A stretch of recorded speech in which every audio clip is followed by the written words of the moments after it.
Mark, how many people are members of IVAR? Over 4,000 members of IVAR. And how many, by show of hands, how many members are in this room right now? If you're a member of IVAR, raise your hand. What a sad state of affairs. This room should be packed with a line out the door of real estate, quote unquote, professionals. So thank God for you that are in this room, and thank God for you, Lance, for putting this on.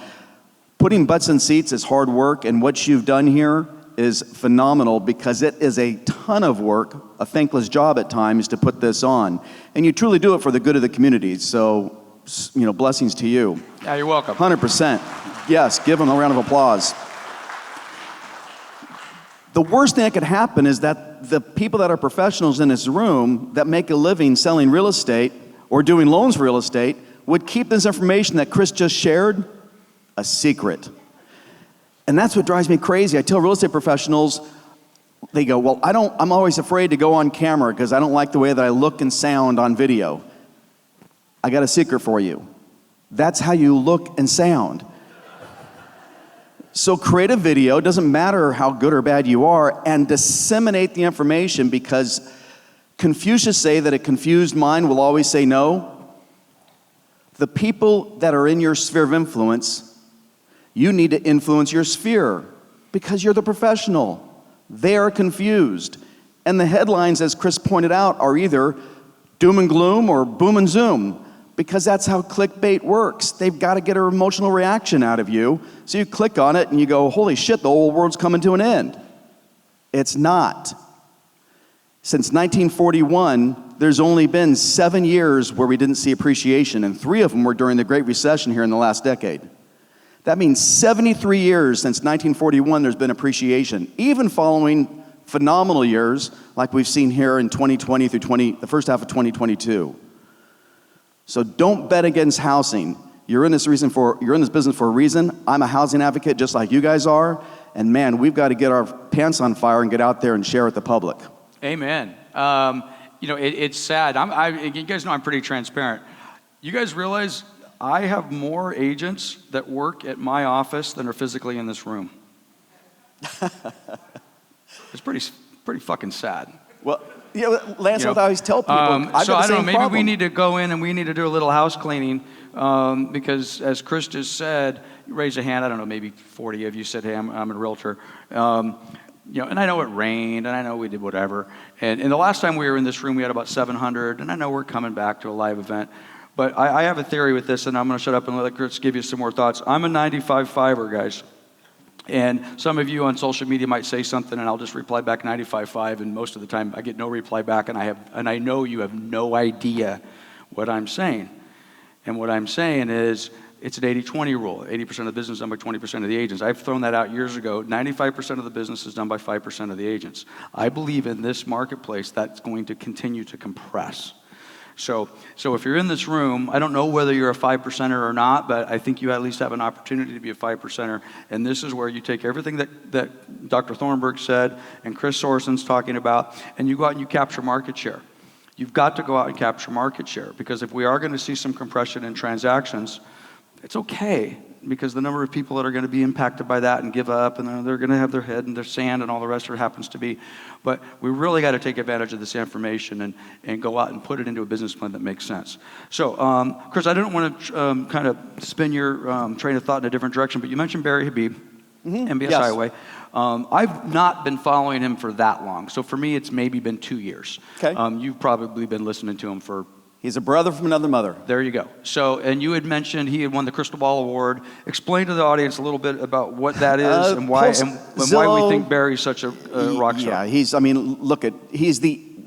many people, if you're my age, in the 50s, I'm 58, do you remember E.F. Hutton commercials?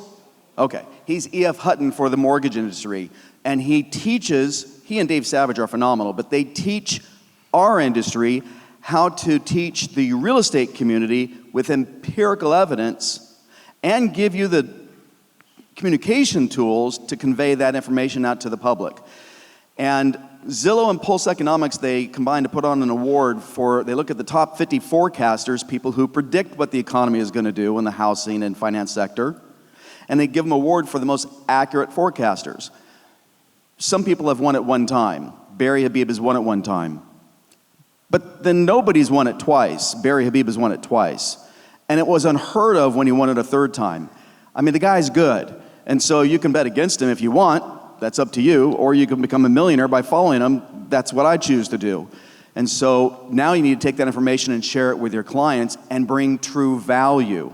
And part of what you have available through your companies, as well as through companies like ours, we're not the only one, but there are such phenomenal tools that we have out there available today that can actually help you convey messages that you couldn't have done when I got started in the business 35 years ago. Today you've got QR codes that capture people's information. Today you've got social media studios through Barry's system, MBS Highway, that you can use to then push through your sphere of influence through emails and other social media events. It's just a matter of getting out there and sharing, and you cannot share enough. If everyone in this room shared to their own social media accounts the same information, there's going to be different audience members that are going to see it. So don't keep yourself a secret. You've got valuable information to share, especially when you attend events like this. You know, you mentioned about the 80-20 rule, and I will just kind of underscore that. That was Pareto, the Italian mathematician and philosopher in Italy.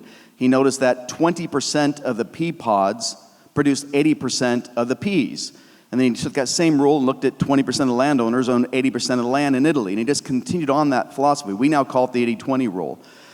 But if you talk to Mark, and I'll bet you dollars to donuts, you look at Ivar or any other board of realtors, 10%, and now you're saying it's 5%. When I was in the business earlier and I was active as an agent and a loan officer, it was always 10% did 90% of the production. And so I always taught myself, as a student of Mike Ferry, look, I'm my own worst competition. I don't need to worry about anybody else because 90% of the competition sucks. They don't do anything. They're like a St. Bernard dog, good to look at, but they don't do anything. So get out there and share, and all of a sudden you're going to be a superhero. Yeah. Hey, on interest rates, Chris is going to come back and join our panel. And I don't know, I'm hyper-focused on rates, and I have been because... Rates are going down. Right, there you go. So that's kind of where I was going. And would you have said that even prior to this little financial mess, dust-up we've had? 100%, because like Barry and all the other forecasters, they're showing you CPI and PPI, they're based on taking the last 12 months, add them together, divided by 12. It's math. You simply go back and look 12 months ago and see what happened. So you can go back 9 months ago and actually see what's going to happen. So we can see the PPI number came out better than expected this morning. And we know May 10th, we should start to see the CPI number coming down as well because shelter cost is 43% of it, and there's a lag. It went way up, and then it came down. And so that lag effect is going to reveal itself. And Barry has a great analogy. It says what Jerome Powell is doing, which is just asinine, is it's the equivalent of giving a shot of medicine to a patient lying in bed. And because they don't react immediately, get up and say, I'm all better, he gives them another shot, and then another, until he ODs the damn economy, which is what he's done. If he would just be patient and wait to see what's going to occur, we'd all be far better for it. But listen, you mentioned I have lots of opinions. Go to my Facebook page if you can stand it, and I'll start telling you the real reason why this is happening, what happened to SVB, and also the reason why Powell did what he did. It's politics at its worst. Yep. Yeah, for sure. But on the I want to get back to that. So Barry, and I think a lot of people look at that and say, I'm going to go back to again. I keep pointing to Ashley because she set the stage, and we were talking. And anyway, let's just stick with Ashley for a second. We were having a relatively good second and third quarter, fourth quarter, first, second quarter of last year, and then we started to see volume and production decrease. We saw some pullback in some unit sales or some pricing, and it was almost all interest rate direct. You could just point to it and see interest rates. Mm-hmm. As interest rates started to kind of settle in, and we went from those 7s down to the 6.5, we started to see the buyer demand come back. Now we've seen the exact opposite of that. So assuming that we're correct and Barry is correct, and we start to say, by the way, I don't think we need 3% interest rates. I don't want 3%. I never wanted 3% interest rates. We don't need 4. I'm not even sure that we need low 5s. But if we can get some stability, and by the way, I believe that Barry's still saying we're going to be somewhere sub in the 5s. No, he predicts that we're going to be in the mid 5s. Yeah. Right. For good reason. And I think we all will agree that if we can get in that direction, we actually can have a selling season in residential real estate that actually makes some sense. Now, hopefully this banking stuff doesn't scare the hell out of the consumer. Hopefully this will blow over. I don't know what's happened in the last 3-4 hours. I'm hearing You had Credit Suisse, obviously. Look, the central banks are going to take care of this. Chris pointed out and said that this is pointless because it is. This is not like the CDO, the synthetic CDOs that we dealt with in the leveraging. I mean, Alexander Hamilton wasn't just our colonel under George Washington. He was the father of our banking system. And he said for every $2 million that you had on gold and silver deposits, you could lend out 10 million, or a 5-to-1 ratio. Yep. During the Great Recession, they were leveraged. The Financial Crisis Inquiry Commission reported that the average Wall Street investment bank was leveraged 31-to-1. That's why you had, obviously, a systemic crash. They don't have those problems today anywhere near that. If anything, they've been overly restricted with the banks. They're loaded with cash. So some of the stuff that's happened with Credit Suisse and with SVB is because the Federal Reserve has just pumped too much cash, and now they've raised rates, and they basically created the problem that we're facing today. Yep.